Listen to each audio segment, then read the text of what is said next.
కొరింథీయులకు రాసిన మొదటి పత్రిక 10వ అధ్యాయము మొదటి 6 వచనాలు మార్చి చదువుకుందాం. సహోదరులారా, ఈ సంగతి మీకు తెలియకుండా నాకు ఇష్టం లేదు. అదేదనగా మన పితరులందరూ మేఘము కింద నుండిరి, వారందరూ సముద్రములో నడిచిపోయిరి.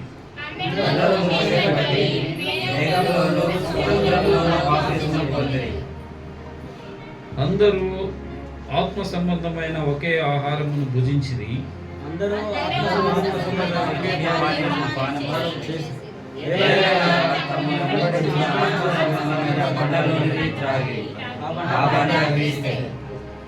అయితే వారిలో ఎక్కువ మంది దేవునికి ఇష్టలుగా ఉండకపోయిరు కనుక అరణ్యములో సంహరించబడిరి.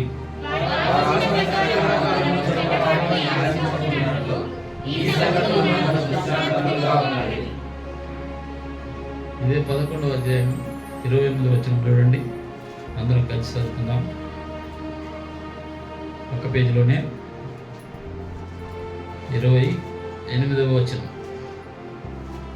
కాబట్టి ప్రతి మనుషులు తనను తాను పరీక్షించుకోవాలను, అలాగ చేసి ఆరోగ్యం తిని ఆ పాత్రలో నుండి తాగవలెను.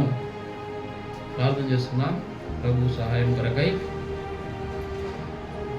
ప్రేమగల పరలోకమందున్న మా ప్రియ పరలోకపు తండ్రి, నీ ఘనమైన ఉన్నతమైన హెచ్చింపబడిన నామమునకు లెక్కలేని స్తోత్రాలు, వందనాలు, కృతజ్ఞతాస్తుతులు చెల్లించుకుంటున్నాం. దేవా, గడిచిన వారమంతా మమ్మల్ని రెక్కల సాటిని భద్రపరిచి కాచి కాపాడి మరి యొక్క ప్రభు దినములో మమ్మల్ని ప్రవేశింపబెట్టి ఈ దినం నాయన మరి నీ సన్నిధిలో చేరి నిన్ను ఆరాధించుకున్నట్టుకు, నీ శరీరక్తాలను పాప పంచుకున్నట్టుకు మమ్మల్ని నడిపించినందుకై స్తోత్రం చెల్లించుకుంటున్నాను. ప్రభువా, అల్పుడను అయోగ్యుడను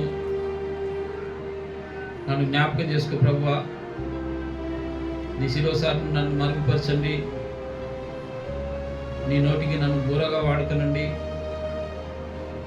దేవా, పరలోకం నుండి విడుదల చేసే లేఖన భావములు, వినగలిగిన చెవులు, గ్రహించగలిగిన మనస్సు మా అందరికీ దయచేయండి.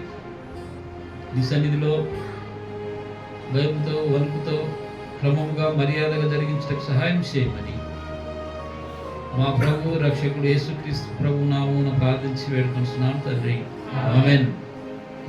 ప్రియమైన దేవుని బిడ్డలారా, మరి ఒకసారి మీ అందరికీ ప్రభు అయిన యేసుక్రీస్తు వారి పేరుట వందనాలు తెలియజేసుకుంటున్నాను, శుభములు తెలియజేసుకుంటున్నాను. దేవుడు మనల్ని రక్షించుకున్నటువంటి విధానం బట్టి మనం ఆయన ఆరాధన చేశాం. అయితే ఇశ్రాయేలు ప్రజలు ఏం చేసినారు అన్నటువంటి విషయాన్ని మనం చూసుకున్నట్లయితే నిర్గమకాండం 15వ అధ్యాయంలో ఇశ్రాయేలు ప్రజలు ఎర్ర సముద్రం దాటి మరి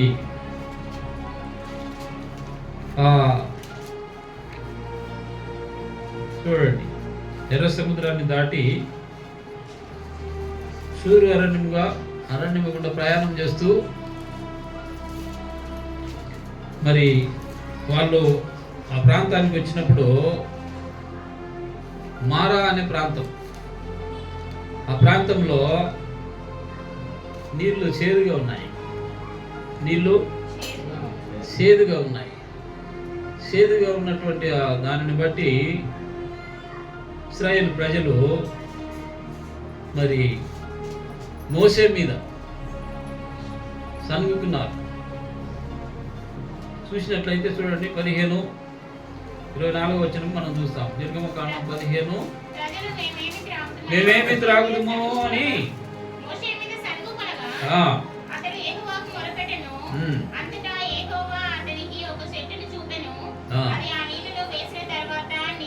మధురమైపోయినాయి. చూసారా దేవుని బిడ్డలారా, దేవునికి, దేవుని సేవకులకు విరోధముగా సనుగుతున్నారు. ఏం చేస్తున్నారు? సనుగుతున్నారు. నేటి దినాలలో చాలా మంది విశ్వాసులు కూడా ఏం చేస్తున్నారంటే దైవ సేవకుల మీద సనుగుతున్నారు. దేవుని సేవకుల మీద సనుగుతున్నారు, గొనుగుతున్నారు. ఇంకేం చేస్తున్నారు? అయితే దేవుడు వారిని పరీక్షించడానికి అక్కడికి తీసుకొచ్చాడు. ఈ ప్రయాణం అంతట్లో కూడా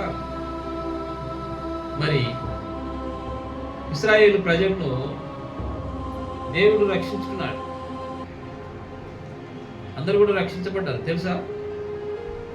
బాప్తిజం తీసుకున్నారా? పొందారా వాళ్ళు? ఎక్కడ పొందారు? సముద్రంలోను మేఘం కింద. అది అంటే అలా రక్షణ ఎక్కడ స్టార్ట్ అయింది అంటే ఈజిప్ట్లో స్టార్ట్ అయింది. ఏ విధంగా స్టార్ట్ అయిందంటే గొర్రెపిల్ల రక్తము ద్వారా,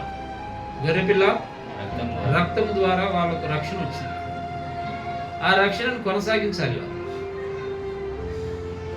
మరి నీ జీవితంలో నీకు రక్షణ వచ్చిందా? వస్తే ఎలా వచ్చింది? నీకు రక్షణ వస్తే ఎలా వచ్చింది? ఆ రక్షణను కొనసాగిస్తున్నావా అనేది ఆలోచన చేసుకోవాలి. ఇశ్రాయేల్ ప్రజలకు రక్షణ ఈజిప్ట్లో వచ్చింది. మరి బాప్తిసం వచ్చిందా ఈజిప్ట్లో? ఎక్కడొచ్చింది? ఎర్ర సముద్రంలో. తర్వాత మేఘముల కింద. మేఘం అంటే ఏంది?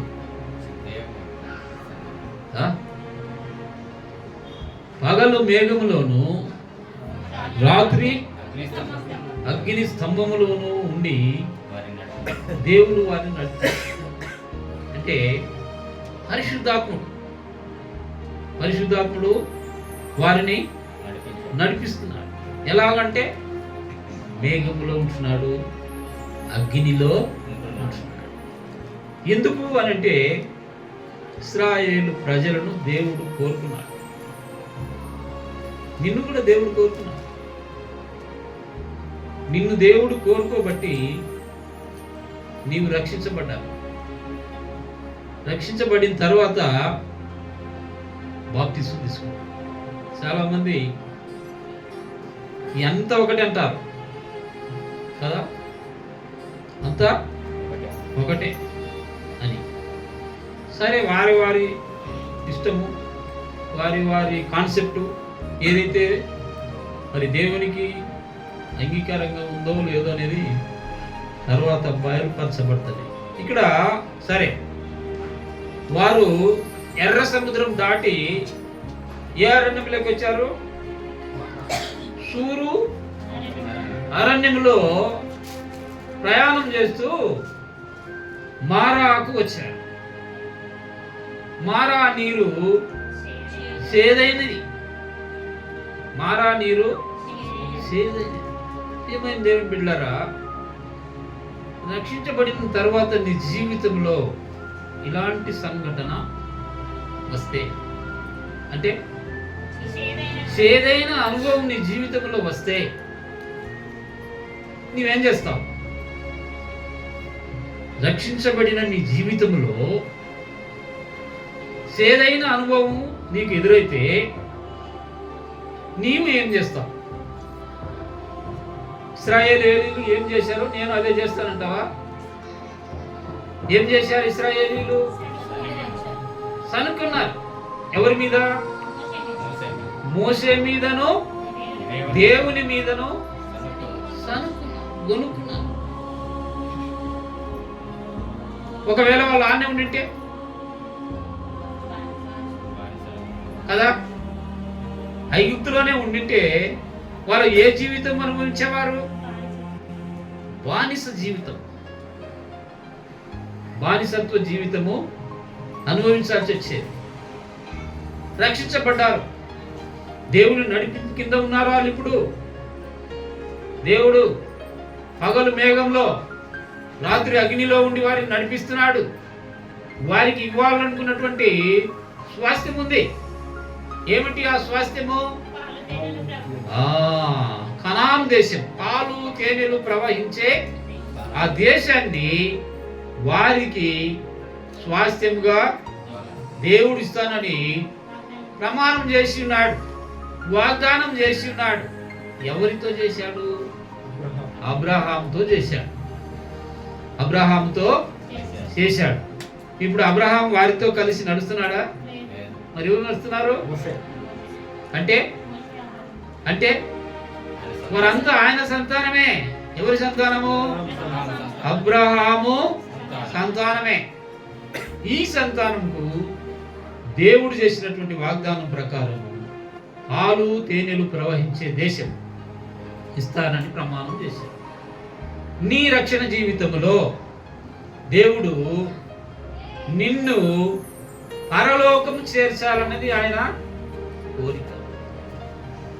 నిన్ను పరలోకం చేర్చాలన్నది, అది నీకు స్వాస్థ్యముగా ఇవ్వాలన్నది దేవుని సంకల్పమైనది, దేవుని వాగ్దానం, దేవుని కోరిక. ఎవరినండి? నిన్ను దేవుడు పరలోకంలో ప్రవేశపెట్టాలని, ఆయన ఉన్న స్థలంలో నిన్ను ఉంచాలని ఆయన నిన్ను రక్షించుకున్నాడు కదా? అవునా కదా? మరి నువ్వేం చేస్తున్నావు? అది పరీక్షించుకోవాలి. కాబట్టి ప్రతి మనుష్యుడు తను తాను పరీక్షించుకోవాలి. ఇది కూడా పరీక్షించుకోవాలి. ఏది పరీక్షించుకోవాలి? దేవుడు నన్ను రక్షించినాడు, నా కొరకు పరలోకంలో స్థలం సిద్ధపరుస్తున్నాడు, అక్కడికి నన్ను తీసుకెళ్ళడానికి మరలా వస్తాడు అన్నది నిరీక్షణ. ఆ నిరీక్షణ దేవుడు నీకు ఇచ్చాడు. ఆ నిరీక్షను బట్టి నీ విశ్వాస జీవితం ఎలా ఉంది అనేది పరీక్షించుకోవాలి. కిందికి రండి. 25వ వచనం చూస్తే, అక్కడ వారిని పరీక్షించి, ఎక్కడ? అక్కడ వారిని పరీక్షించి, ఎక్కడ? ఏ అరణ్యంలో? సూరు అరణ్యంలో. సూరు అరణ్యంలో ఇక్కడ వారిని, మారా దగ్గర వారిని పరీక్షిస్తున్నాడు. అప్పుడు వారు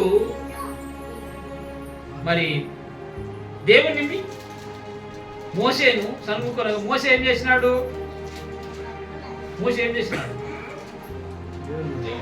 దేవుని ప్రార్థిస్తున్నాడు. నువ్వు దేవుని సేవకునికి, దేవుని దైవజనునికి, గాడ్ సర్వెంట్కి వ్యతిరేకంగా నువ్వు సనిగినా ఆ దైవ సేవకుడు నీ కోసం ప్రార్థన చేస్తాడు. ఏం చేస్తాడండి? నీ కోసము ప్రార్థన చేస్తాడు. మరి నువ్వేం చేస్తున్నావు? నువ్వేం చేస్తున్నావు? సనుగుతున్నావు, గొలుగుతున్నావు. ప్రియమైన దేవుని బిడ్డలారా, ఈ సనుగు గొనుగులు అనేది విశ్వాస జీవితంలో ఉండకూడదు. విశ్వాస జీవితంలో సనుగులు గొనుగులు అనేది ఉండకూడదు. ఉన్నట్లయితే కిందికి పోయి కొద్ది మీకు అర్థమవుతుంది. మీరు సనిగిన సనుగులకు, గొనిగిన గొనుగులకు దేవుడు ఏం చేసినాడు ఇశ్రాయేలు ప్రజలు అనేది మన కిందికి వెళ్ళినప్పుడు చూస్తారు. ఏమైందట? మోసే ప్రార్థన చేశాడు. ప్రార్థన చేస్తే ఏమైందంటే ఒక చెట్టు చూపించాడు. మోసేకు ఒక చెట్టు చూపించాడు.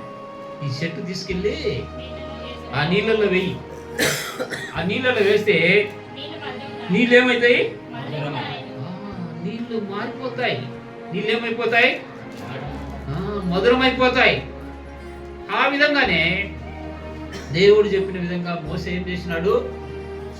ఆ చెట్టును తీసుకెళ్ళి నీళ్ళలో వేయగా ఏమైంది? మధురమైన నీళ్ళు అయినాయి. అందరు తృప్తిగా తాగారు. తాగిన తర్వాత వారు అక్కడి నుండి ఏం చేశారో తెలుసా? అక్కడ దేవుడు వాటిని పరీక్షించి ఏమన్నాడంటే,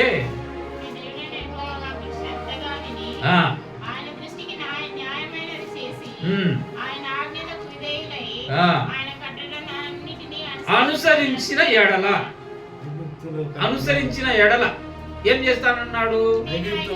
ఐగుప్తీయులకు కలుగజేసిన రోగములలో ఏదియు రాని అని. ఎప్పుడండి? ఆయన కట్టడలో ఆయన మాట శ్రద్ధగా విని అనుసరించి కాబట్టి ఆయన ఆజ్ఞలకు విధేయులకు చూడాలి, ఆయన కట్టడలను అనుసరించాలి.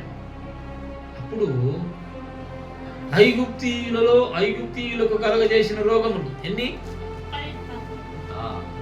ఆ 10 రోగాలలో నీకు ఏది కూడా రాదు. మంచి మాట చెప్పాడు. ఏం చెప్పాడు చూడండి. నీకు రానివ్వను అన్న తర్వాత ఏం చెప్పాడు? నిన్ను స్వస్థపరచు యెహోవాను నేనే అన్నాడు. అది కనుక దేవుని శక్తిని మనం ఎరగాలి. కానీ మన జీవితాలలో మనం ఏం చేస్తామంటే మన విశ్వాస జీవిత పరిమాణాన్ని మర్చిపోయి ఇతర విశ్వాసులతో కంపారిజన్ చేసుకుంటారు. ఇతర విశ్వాసులతో కంపారిజన్ చేసుకున్నప్పుడు మన విశ్వాస జీవితం అనేది తగ్గిపోతుంది. దేవుని ఎడల భయభక్తి తగ్గిపోయినప్పుడు ఏమవుతుంది? దేవుడు ఊరుకుంటాడు. అందుకని దేవుడిని రక్షించుకుంది. తర్వాత కింది వేరే కొద్ది మీకు తెలుస్తుంది. ఇక్కడ 16వ అధ్యాయంలోనికి మనం వచ్చినట్లయితే అక్కడ ఏం జరిగి ఎక్కడి నుంచి వాళ్ళు ప్రయాణమైనారంటే ఏలీము నుండి ప్రయాణమయ్యారు.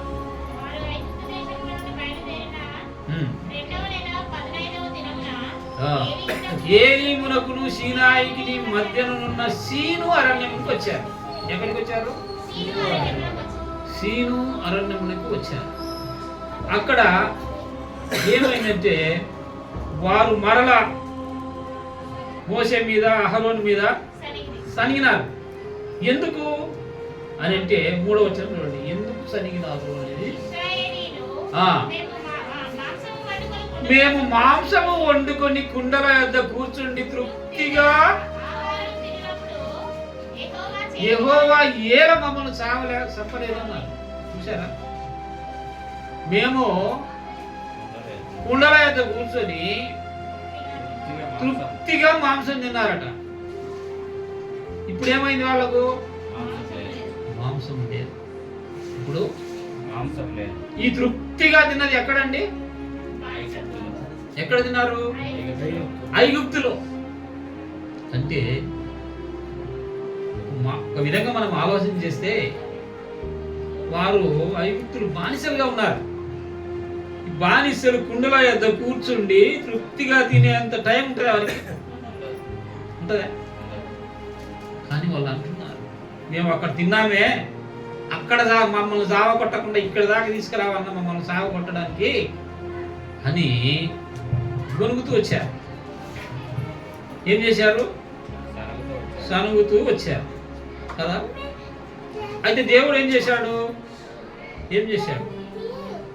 చూడండి 6వ వచనం చూడండి. అప్పుడు మోషే అహరోనులు ఇశ్రాయేలీయులందరితో యెహోవా ఐగుప్తు దేశంలో నుండి మిమ్మల్ని బయటికి రప్పించెనని సాయంకాలమందు మీకు తెలియజేయను. యెహోవా మీద మీరు సరిగిన సనుగులను ఆయన వినుచున్నాడు. ఉదయమున మీరు యెహోవా మహిమను చూచెదరు. మేము ఏ పాటి వారము మా మీద సనగనేలా అని. ఇక్కడ ఏమంటున్నారు వాళ్ళు? యెహోవా మీద వారు మీరు సరిగిన సనుగులు ఆయన వింటున్నాడు. ప్రియులారా జాగ్రత్త. దేవుడు చూసే దేవుడు, దేవుడు మాట్లాడే దేవుడు, దేవుడు వినే దేవుడు. కాబట్టి నువ్వు చేస్తున్న క్రియలు దేవుడు చూస్తాడు. నువ్వు మాటలాడే మాటలు దేవుడు వింటాడు. నువ్వు చేస్తున్న సమస్తం కూడా ఆయన చూస్తూ ఉన్నాడు. చూసే దేవుడు, మాట్లాడే దేవుడు, వినే దేవుడు. కాబట్టి ఆయన చూస్తూ ఉన్నాడు, మాట్లాడుతూ ఉన్నాడు, వింటూ ఉన్నాడు. నువ్వు ఆయనకు విరోధంగా మాట్లాడితే ఆయన వింటాడు. నీవు ఆయనకు విరోధంగా నడుచుకున్నట్లయితే ఆయన చూస్తాడు. చూస్తాడు. జాగ్రత్త ప్రియులారా. మన విశ్వాస జీవితంలో మనం ఎప్పుడు ఎవరితోనూ కూడా కంపారిజన్ చేసుకోవద్దు. ఆయన ఆ విధంగా ఉన్నాడు, ఆమె ఆ విధంగా ఉన్నది అని నువ్వు ఎప్పుడైతే కంపారిజన్ చేసుకుంటావో నీ మనసు అనేది కుంగిపోతుంది, నీ విశ్వాస జీవితం అనేది తగ్గిపోతుంది. నీ విశ్వాస జీవితం దినదినము అభివృద్ధి చెందాలి, కానీ తగ్గిపోయిందనుకో అయిపోయింది, వారికి నీకు ఒకటైపోతుంది కదా. అందుకే నీవు అవిశ్వాసులతో విజ్జోడుగా ఉండకు అని చెప్పాడు. ఎవరితో అండి? అవిశ్వాసులు. ఎలా విజ్జోడుగా అంటే కలిసి ఉండకూడదు. ఎవరితో? అవిశ్వాసులు. అవిశ్వాసులు కలిసి ఉండకూడదు. జాగ్రత్త. విశ్వాస జీవితంలో ఇది పాఠంలోకి వద్దాం. ఏం చేసినారట? మీరు సనిగిన సనుగులు దేవుడు విన్నాడు, వింటూ ఉన్నాడు. అయితే ఉదయమే మీరు యెహోవా మహిమను చూచెదరు. మేము ఏ పాటి వారము మా మీద సనగలేలా అంది. మరియు మోషే, మీరు తినుటకై సాయంకాలం మాంసమును ఉదయమున చాలినంత ఆహారమును యెహోవా మీకు ఇయ్యగాను మీరు ఆయన మీద సనుగు మీ సనుగులను యెహోవాయే వినుచుండగా మేము ఏ పాటి వారము మీ సనుగుట యెహోవా మీదనే గాని మా మీద కాదండి. చూసారా? ఇప్పుడు దేవునికి సేవకుల మీద మీరు సనిగినారనుకోండి, అది దేవుని సేవకులు సనిగినట్టు కాదట. మరి ఎవరు సనిగినట్టు? దేవుణ్ణే సనిగినట్టు. అంతటా మోసే అహరోనుతో యెహోవా సన్నిధికి సమీపించుడి, ఆయన మీ సనుగులను వినని ఇశ్రాయేలీయుల సర్వ సమాజముతో చెప్పుమనెను. అట్లు అహరోను ఇశ్రాయేలీయుల సర్వ సమాజముతో మాటలాడుచుండగా వారు అరణ్యం వైపు చూచిరి. అప్పుడు యెహోవా మహిమ ఆ మేఘములో వారికి ఎక్కడండి? మేఘము. అప్పుడు యెహోవా మోషేతో ఇట్లనెను, నేను ఇశ్రాయేలీయుల సనుగులను వింటిని. నీవు సాయంకాలమున మీరు మాంసము తిందురు, ఉదయమున ఆహారం చేత తృప్తి పొందుదురు. అప్పుడు మీ దేవుడైన యెహోవాను నేనే అని మీరు తెలుసుకొందురని వారితో చెప్పుమనెను. ఇక్కడ మనం చూస్తే ఎన్నిసార్లు జరుగుతూ వచ్చారండి. నీరు సేదైన నీరు అని చెప్పి కొనిగారు, మాంసం లేదని చెప్పి కొనిగారు. సనుగుతూనే ఉన్నారు. అది జీవితం. 12వ వచనంలో ఏముంది? నీవు సాయంకాలమున మీరు మాంసము తిందురు, ఉదయమున ఆహారం చేత తృప్తి పొందుదురు.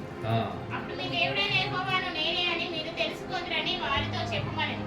అది కాబట్టి నేనే నీ దేవుడైన యెహోవాను అని మీరు తెలుసుకుంటారు. ఎప్పుడు?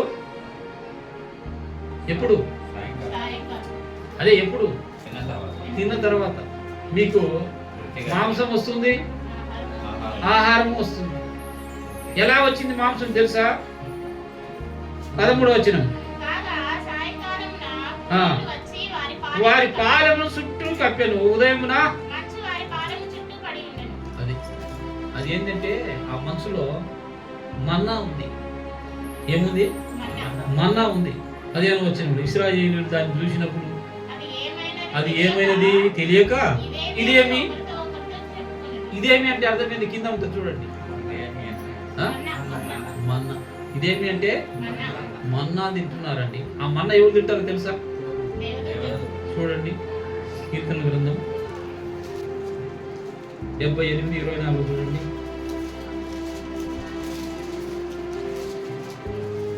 ఆహారముకై ఆయన వారి మీద మన్నాను కురిపించెను,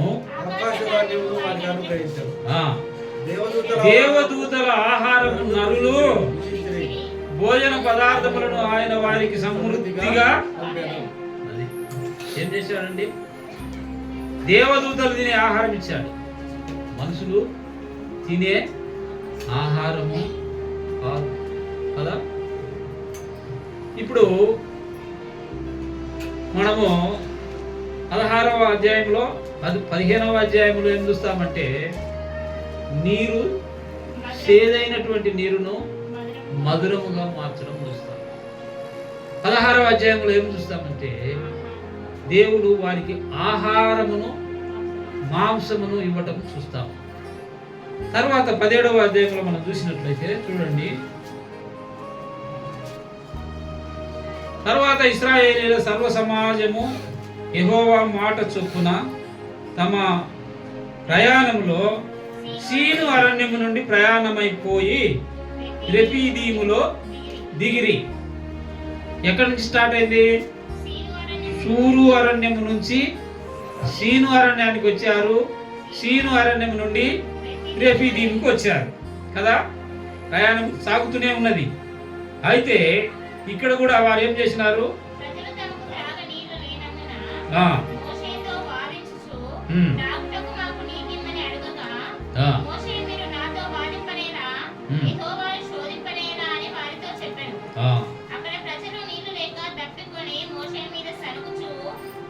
ఇదెందుకు? మమ్మును మా పిల్లలను మా పశువులను దప్పిచేత సంపుటకు ఐగుప్తులో నుండి ఇక్కడికి తీసుకుని వచ్చిరని 16వ అధ్యాయంలో ఏమన్నారు? ఇదే మాట అన్నారు. ఇదెందుకు? మేము ఐగుప్తులో కుండాల దగ్గర కూర్చొని సంతృప్తిగా మాంసము తినేవాళ్ళం. ఇక్కడ ఏమంటున్నారు? అదే మాట అంటున్నారు ఇక్కడ. ఇదెందుకు? మమ్మును మా పిల్లలను మా పశువులను దప్పిచేత సంపుటకు ఐగుప్తులో నుండి ఇక్కడికి తీసుకుని వచ్చిరని చెప్పారు. చూశారా? ఇక్కడ కూడా వారు మోసేకు విరోధముగా సనుగుతూ వచ్చారు. దేవునికి విరోధముగా సనుగుతూ వచ్చారు. అయితే మోసే ఏం చేసినాడంటే చూడండి, ఏం చేసినాడు మోసే?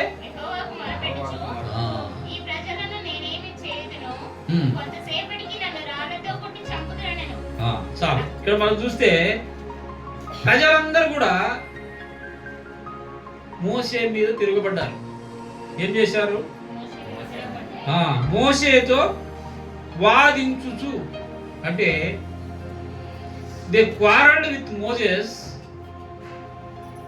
వాళ్ళు మోసేతో వాదులాడారు.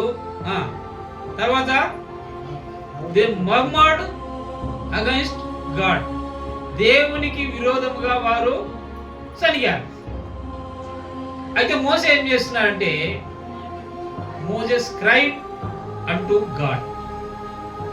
మోసే దేవునికి మొర్ర పెడుతున్నాడు. అంటే ఏమైంది? దేవుని బిడ్డలారా అర్థం చేసుకోండి.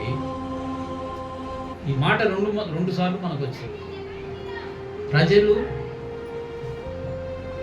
దైవ సేవకులను లేదా విశ్వాసులు లేదా సంఘము దైవ సేవకులను గొనిగినప్పుడు సనిగినప్పుడు మరి ఏం చేస్తారండి? దేవునికి మొర్ర పెడతారు. దేవునికి మొర్ర పెడతారు. మొర్ర పెడితే ఏమవుతుంది?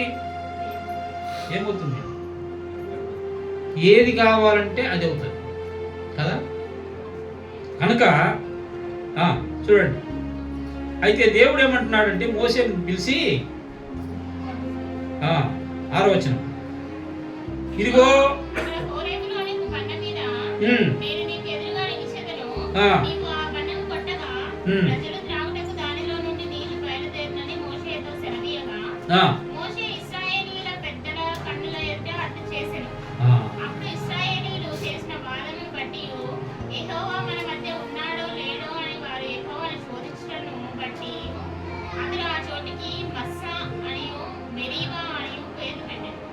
చూడండి దేవుని బిడ్డలారా, ప్రజలందరూ మోసేకు వ్యతిరేకంగా వాదించుచు దేవునిని సనుగుతూ ఉన్నప్పుడు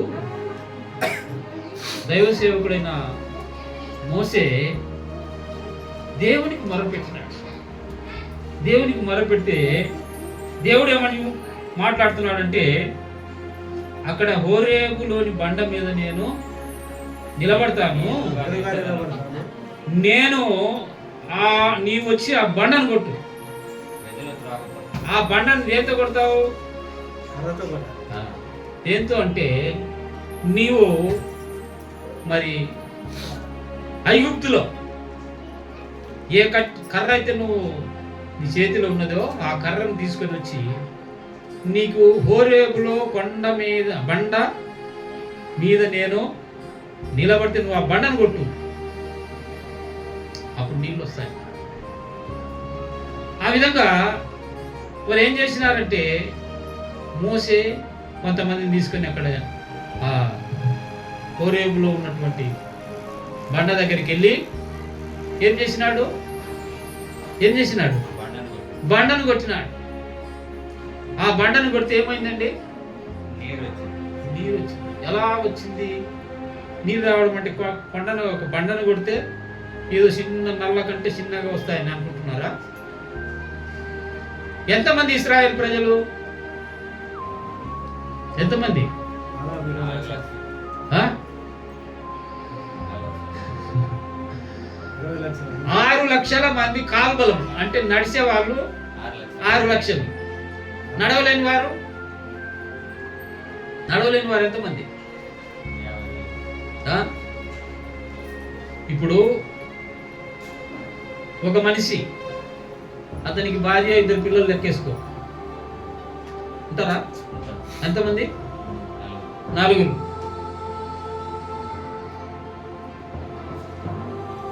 4 5 20 లక్షల మంది. 20 లక్షల మంది మనుషులు. వారితో పాటు ఇంకేముంటాయి?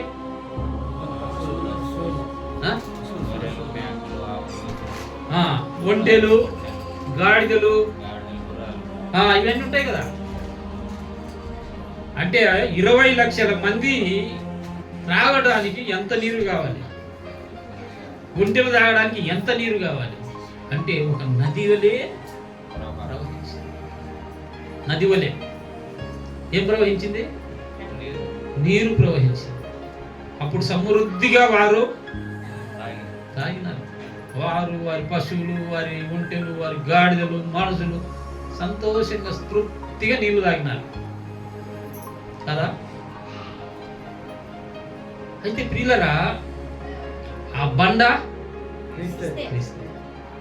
కొట్టింది ఎవరిని? ఎవరు కొట్టారు? అంటే ఈ ప్రజల యొక్క ఆ పాప పరిహారం అనేది ఆయన మీద వేసుకున్నాడు. వారికి రావాల్సినటువంటి ఆ శిక్ష ఆయన మీద వేసుకున్నాడు. అది ఆ బండ మీద నేను నిలబడతానంటే, బండను కొట్టు అంటే అర్థం ఏంటి? నన్ను కొట్టు అని. నన్ను కొడితే ఏమొస్తుంది? నీరు వస్తుంది. మనం చూడవచ్చు. చూడండి, యోహాను సువార్త 19వ అధ్యాయం 34వ వచనం చూడండి. యోహాను సువార్త 19వ అధ్యాయము 34వ వచనం. సైనికులలో ఒకడు నీటితో ఆయన పక్కన కూర్చుని వెంటనే రక్తము నీళ్లు కారాయి. ఏమొచ్చిందండి? రక్తమును నీళ్లను ఎక్కడి నుండి? ఆయన ప్రక్కలో బల్లెంతో ఒక సైనికుడు పొడిస్తే రక్తము నీరు వచ్చింది. ఆ బండ మీద ఆయన నిలబడి ఉంటే ఆ బండను కొడితే నీరు వచ్చింది, సమృద్ధిగా నీరు వచ్చింది. అక్కడ ఉన్నటువంటి పరిశుద్ధాత్మ దేవుడు, వీళ్ళు కనపడ్డాడా దేవుడు? అక్కడ బండ మీద ఉన్నాడు. ఎవరికైనా కనపడ్డారా? పరిశుద్ధాత్ముడు ఆయన. పరిశుద్ధాత్మ దేవుడు బండ మీద ఉండి మోసేని ఏం చేసినాడు? నువ్వు నన్ను కొట్టు అని అర్థం. వారిని కాదు నువ్వు కొట్టాల్సింది. తప్పు చేసింది వారు, గొనిగింది వారు, సనిగింది వారు. వారిని ఏం మనకు నువ్వు నన్ను కొట్టు, నన్ను కొట్టు అన్నాడు. అదే కొత్త నిబంధనలోనికి మనం వస్తే యేసు ప్రభువు నీ కొరకు, నా కొరకు, ప్రపంచం సర్వ మానవాళి కొరకు కలువరి శిలువలో కొట్టబడ్డాడు. మేకులతో శిలువకు కొట్టబడ్డాడు. ఐగుప్తు ప్రజల కొరకు కొట్టబడ్డాడు. ఇప్పుడున్నటువంటి ప్రపంచ మానవ చరిత్రలో ఉన్నటువంటి ప్రతి సర్వ మానవాళి కొరకు కలువరి శిలువలో కొట్టబడ్డాడు. ఆయన పనిష్మెంట్ తీసుకున్నాడు. నీకు రావాల్సిన శిక్ష యావత్తు ఆయన మీద మోపుకున్నాడు. ఆయన పాపులే సనిగినారు, గొనిగినారు, కానీ వారి శిక్ష యావత్తు నేనే అనుభవిస్తానని చెప్పేసి నీ కొరకు ప్రభు కలువరి శిలువలో కొట్టబడ్డాడు. మేకులతో, శీలలతో కొట్టబడ్డాడు. అంత మాత్రం కాదు ప్రియులారా, నీ కొరకు ఏం చిందించినట్ట? రక్తము, నీరు. నువ్వు అడిగిందేంది? నువ్వు వాటర్ అడిగినావు, కానీ ఐగుప్తులో ఇచ్చిందేంది? రక్తం. రక్తం ఇచ్చాడు ఐగుప్తులో. ఇక్కడ హోరేబులో ఏమిచ్చాడు? నీరిచ్చాడు. ఆ రెండు ఇప్పుడు ప్రభువులో నుంచి పారుతా ఉన్నాయి. నది వలె యేసు రక్తం పారుతుంది. పాట ఉందిగా, నది వలె యేసు రక్తము సిలువలో నుండి ప్రవహించే, నది వలె యేసు రక్తము సిలువలో నుండి ప్రవహించే. చూశారా ప్రియులరా? ఆ బండ ఏం చేస్తుంది తెలుసా? అక్కడ నిలబడినటువంటి దేవుడు ఆ బండ వారిని నడిపిస్తుంది. చూడండి, ఇప్పుడు మనం చదువుకున్న పాఠంలోకి రండి. కొరింథీయులకు రాసిన మొదటి పత్రిక 10వ అధ్యాయంలో మనం చూస్తాం. ఆ బండ తీస్తే, ఏ బండ? వారిని వెంబడించిన బండ. ఆ బండ తీస్తే ఆయన మరి ఆ జలం ఇస్తూ వచ్చారు. చూడండి, ఇర్మియా గ్రంథంలో మనం చూస్తాం. చూడండి, ఇర్మియా 2:13. మరి ఆయన నీళ్లను మీరేం చేశారు అనేది, నా జనులు రెండు నేరములు చేస్తున్నారు. ఏమిటంటే జీవ జలముల ఊటనైన నన్ను విడిచిన్నారు. తమ కొరకు వారు ఏం చేశారట? తొట్లను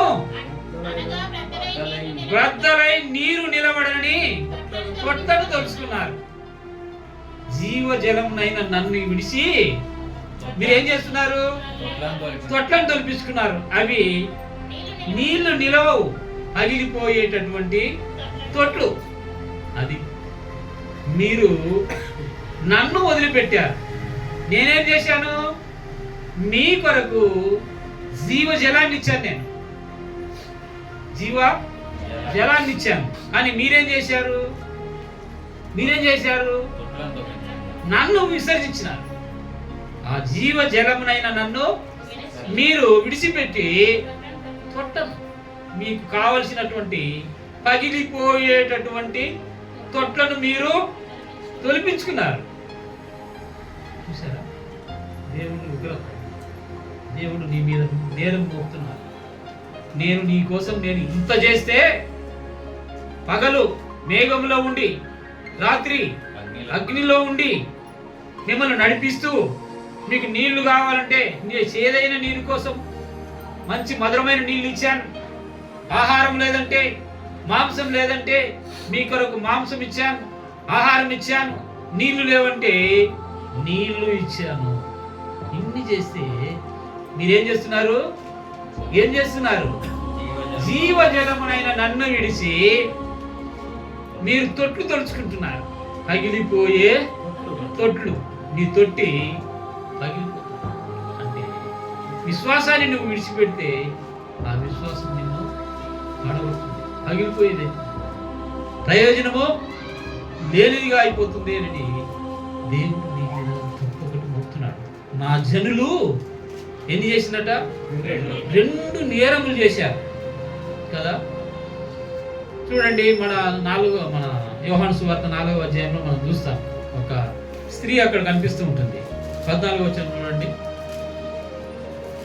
యోహాను సువార్త 4:14లో సమరయ స్త్రీ ఉంటుంది. ఆ. నీవు త్రాగువాడు ఎప్పుడునూ దప్పికొనడు. నేనిచ్చు నీళ్లు త్రాగువాడు ఎప్పుడును దప్పికొనడు. నేను వానికిచ్చు నీళ్లు ఆ. నిత్య జీవమునకై ఊరడి నీటి బుగ్గ. ఎలాంటి జీవం అండి, ఎలాంటి జలం అండి? ఆయన బండ మీద హోరేబు బండ మీద నేను నిలబడతాను మోసే, నువ్వు వచ్చి ఆ బండను కొట్టు, నీళ్ళు వస్తాయన్నాడు. ఆ నీళ్ళు ఎక్కడి నుండి వచ్చాయి? ఆయన లో నుండే వచ్చాయి. ఆయన లో నుండే వచ్చాయి, ప్రవహిస్తున్నాయి. నది వలె. ఎలాగండి? నది వలె ప్రవహించింది జీవజలం. ఆ జీవజలం నాకు ఈ ప్రభు అంటుంది ఒక ఆమె. ఎవరు ఆమె? సమరయ స్త్రీ. నేను ఇంత దూరం వచ్చి ఈ నీళ్లు చేదుకొనకుంటున్నట్లు ప్రభువా నాకు ఆ జీవజలం ఈ ప్రభువా అన్నది. ఓకే, ఇస్తానమ్మా, ఇస్తా. కానీ నువ్వు వెళ్ళి నీ భర్తను తీసుకురాపో, నీ భర్తను తీసుకురాపో, నీకు ఇస్తా అన్నాడు. అయితే ఆమె ఏమున్నది? అయ్యా నాకు భర్త లేడయ్యా అన్న. లేడా? ఉన్నాడా? ఉన్నాడా? భర్త లేడు. అయితే ప్రభు ఏమన్నాడు? నీవు సత్యము చెప్పితివి. నీ భర్త కాక ఇప్పుడు నీకు 5 మంది ఉన్నారు. ఎంతమంది? 5 మంది పెనిమిట్లు ఉన్నారు. వారు నీ భర్త కాదు.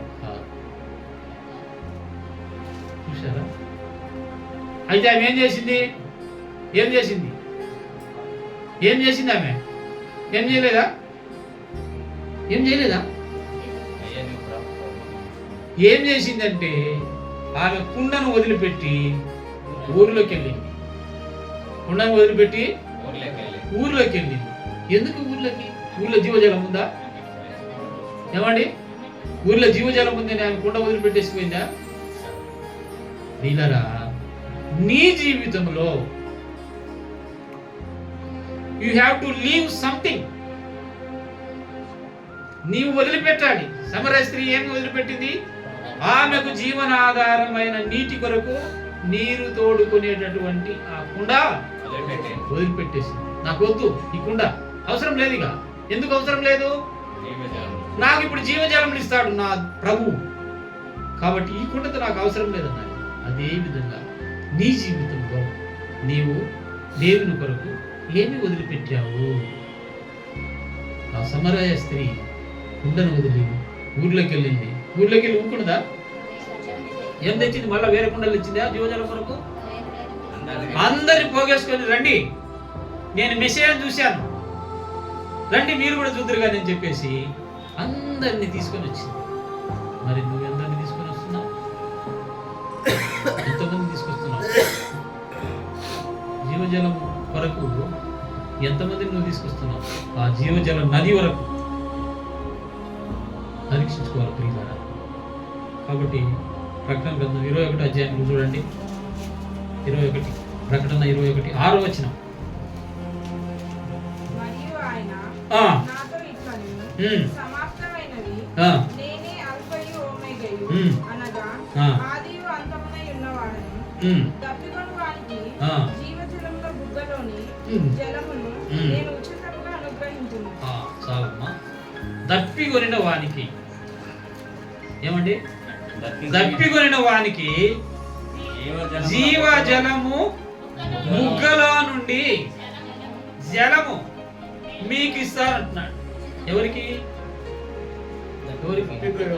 దప్పికొనిన వానికి. ఎలా ఇస్తాడట? ఉచితముగానే ఇస్తాడు. దేవుని రక్షణ అనేది ఉచితం. నువ్వు ఉచితముగా పొందితివి, ఉచితముగానే ఇయ్యవలను ఉంది కదా. ఉచితముగా పొందావు. ఏం పొందావు? రక్షణ పొందావు. మరి ఇతరులకు ఉచితముగానే నువ్వు ఏం చేయాలా? సువార్త ప్రకటించాలి. ఎలాగో? ఉచితం కనుక ఏమైంది దేవుని బిడ్డారా? మరి ఇశ్రాయేలు ప్రజలు ఏం చేసినారు తెలుసా? సనిగినారు, గొనిగినారు. ఏం చేసినారు? దేవునికి విరోధంగా మాట్లాడుతూ వచ్చారు. కదా. అయితే వారిలో సరిగినటువంటి వారిలో చాలా మంది ఏమైపోయినారు తెలుసా? రాలిపోయినారు. ఎక్కడ? అరణ్యంలో. చూసారా? వారికి రక్షణ ఉంది, ఉందా లేదా? ఎక్కడ? సముద్రంలోను మేఘం రక్షణ ఐగుప్తులోను. ఐగుప్తులో రక్షించబడ్డారు. దేవుడు వారిని రక్షించాడు. వారి యొక్క ఏంటి తలుపు యొక్క ద్వారబంధముకు నిలువు కమ్మికి అడ్డకమ్మికి రక్త ప్రోక్షణ జరిగించింది. ఒక పొట్టేలు పోసి, అది రక్షణ. వారు బాప్తిసం సముద్రంలో, ఎర్ర సముద్రంలో మరియు పొందారు. అంటే వాళ్ళు ఎవరు ఇప్పుడు కదా? అయితే వారిని ఏం చేసిండు? దేవుడు ఏం చేశాడు? వారిని రాలిపోయారు. ఎందుకు? అది దేవునికి విరోధంగా మాట్లాడటం మొదలుపెట్టారు. దేవుని సేవకుడు మోసేకు అహరోనుకు విరోధంగా మాట్లాడాలి. దానిని బట్టి వారు అరణ్యంలో రాలిపోయారు. వారిని ఎక్కడ తీసుకుపోతున్నాడు? పాలు తేనెలు ప్రవహించే కనాను దేశాన్ని తీసుకుపోతానంటే వాళ్ళు దాన్ని విస్మరించారు. మాకెందుకు నీ కనాను అని చెప్పి గొనిగారు. గొనగడాన్ని బట్టి అరణ్యంలోనే రాలిపోయారు కదా. మన జీవితానికి దీన్ని మనం అన్వయించుకున్నట్లయితే ఎలా ఉంటుంది? రక్షించబడి మన జీవితంలో దేవుని సేవకులకు విరోధంగా మాట్లాడాలి. వనకూడదు, సనకూడదు కదా. సనిగితే ఆ దైవ సేవకుడు ఏం చేస్తారట? దేవునికి మొరపెట్టాలి. మోసే మొర విన్నటువంటి దేవుడు ఏం చేశాడంటే వారిని ఆ అరణ్యంలోనే రాలగొట్ట చేశాడు. రండి మనం చదువుకున్న పాఠంలోకి రండి. కొరింథీయులకు రాసిన మొదటి పత్రిక 10వ అధ్యాయం చూసుకొని మనం ముగించుకుంటాం. సహోదరులారా, ఈ సంగతి మీకు తెలియకుండా నాకు ఇష్టం లేదు. ఏ సంగతి? అంటే ఇప్పుడు మనం చూసుకున్నటువంటి సంగతి ఏంటిది? నిర్గమకాండము 15, 16, 17 అధ్యాయాలలో మనం చూసుకున్నటువంటి సంగతి. ఈ సంగతి మీకు తెలియకుండా నాకు ఇష్టం లేదు. అదేదనగా మన పితరులందరూ మేఘము కిందను ఉండిరి, వారందరూ సముద్రములో నడిచిపోయిరి. అందరూ మోషేను బట్టి మేఘములోను సముద్రములోను బాప్తిస్మము పొందిరి. ఎవరిని బట్టి అండి? మీరెవరిని బట్టి? మీరెవరిని బట్టి చెప్పండి. ప్రభు అయినా యేసుక్రీస్తు నామములో బాప్తిజం తీసుకున్నారు. ఎవరిని బట్టి అంటే దైవ కదా. అవునా కదా? వాళ్ళు మోసేను బట్టి అంటే మోసే దేవుని సేవకుడు. మీరు పొందిన బాప్తిస్ము మీ సేవకుని బట్టి పొందినటువంటి బాప్తిస్ము కదా. రండి.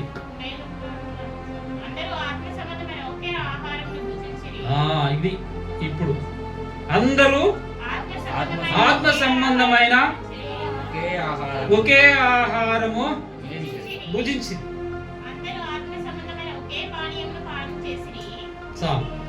ఇది అందరూ ఏ ఆహారం అండి? ఏంటిది? మన్నా. కొంతమందికి ఒక రకమైన మన్నా, ఇంకా కొంతమందికి ఇంకొక రకమైన మన్నా ఇచ్చాడా లేదా? ఒకే మన్నాను ఇచ్చాడు. మరి పానీయము అందరికీ ఒకే పానీయం. ఎక్కడి నుండి వచ్చింది ఆ పానీయము? బండలో నుండి. ఆ బండ క్రీస్తులో నుండి కారినటువంటి రక్తం. క్రీస్తులో నుండి కారినటువంటి రక్తం. నీ కొరకు ప్రభువు శిలువలో సిందించినటువంటి రక్తం. అందుకే యేసు ప్రభు ఏమన్నాడు, ఇది నా శరీరం, ఇది నా రక్తం కదా. ఆ బండే అప్పటి నుండి ఏం చేస్తుంది, వెంబడిస్తూ వస్తుంది. వచ్చి చివరికి ఏమైంది బలైపోయింది. నీ కొరకు రక్తం కార్చి, నీ కొరకు శరీరం అంతా దున్నబడింది నీ కొరకు. కనుక ఆ బండ క్రీస్తే. రండి అందరూ ఒకే సంబంధమైన, అందరూ ఒకే ఆత్మ సంబంధమైన ఒకే పానీయమును పానము చేసిరి. ఏలైనగా తమ్మును వెంబడించిన ఆత్మ సంబంధమైన బండ. అప్పుడు పరిశుద్ధాత్ముడు అక్కడ నిలబడ్డాడు బండ మీద కదా. ఇక్కడ కొత్త నిబంధనలో యేసు ప్రభువే నీ కొరకు నా కొరకు శిలువలో బలైన. అక్కడ కారినటువంటి ఆ నీరు వాళ్ళు తాగారు. అది ఒకే పానం, అది ఒకే ఆహారం. ఇక్కడ ఆయన శరీరము ఒకటే, ఆయన రక్తము ఒకటే. అది ఇది శరీర సంబంధమైంది, అది ఆత్మ సంబంధమైన బండ. ఆ ఆత్మ సంబంధమైన బండ ఏమైందట, అందరినీ కూడా వెంబడిస్తూ ఉంది. ఆ బండ క్రీస్తే. అవునా? ఆ బండ క్రీస్తే. కాబట్టి మనము ఆ బండ లేదా ఆ ప్రభు యొక్క శరీర రక్తాలలో పాలు పంచుకుని మనం ఏం చేయాలట, పక్కకు రండి. 28వ వచనము. కాబట్టి ప్రతి మనుష్యుడు తను తాను పరీక్షించుకునవలెను. అలాగే చేసి ఆ రొట్టెని తిని ఆ పాత్రలోని త్రాగవలెను. అదేంటి అర్థమైందా? ఏం చేయాలి? పరీక్షించుకోవాలి. మనం పరీక్షించుకోవాలి. నువ్వు పరీక్షించుకోలేదనుకో, ఎవరు పరీక్షిస్తారు? దేవుడు పరీక్షిస్తారు. జాగ్రత్త పిల్లరా. ఎవరైనా అయోగ్యంగా పాల్గొన్నట్లయితే ఏం చేస్తారట, దేవుడే పరీక్షిస్తాడు. చూస్తాడు. ఆయన చూసే దేవుడు కదా, మాట్లాడే దేవుడు కదా, వినే దేవుడు. కాబట్టి ఆయన మనం చూస్తుంటాడు, మనం నడిపిస్తాడు. మన కోసం ఆయన బలి అయిపోయినటువంటి దేవుడు మనందరి కొరకు. కనుక అర్థమైందా? అర్థం కాలేదా? ఎవరికన్నా అర్థం కాలేదా? చెప్పండి. అర్థం కావాలి మళ్ళీ చెప్తా. అయినట్టేనా? సరే, వెరీ గుడ్. చాలా మంచిది.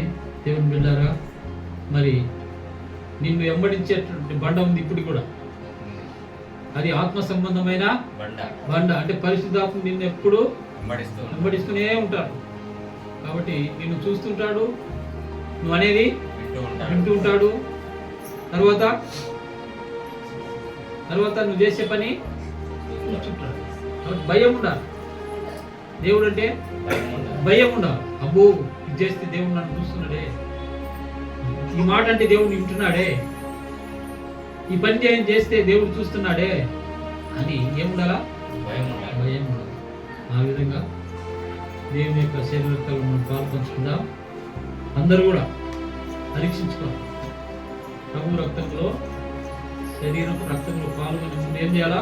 పరీక్షించుకొని అలాగ చేసి ఆ రొట్టెను మోకరించండి. అందరూ ప్రార్థన చేసుకుందాం.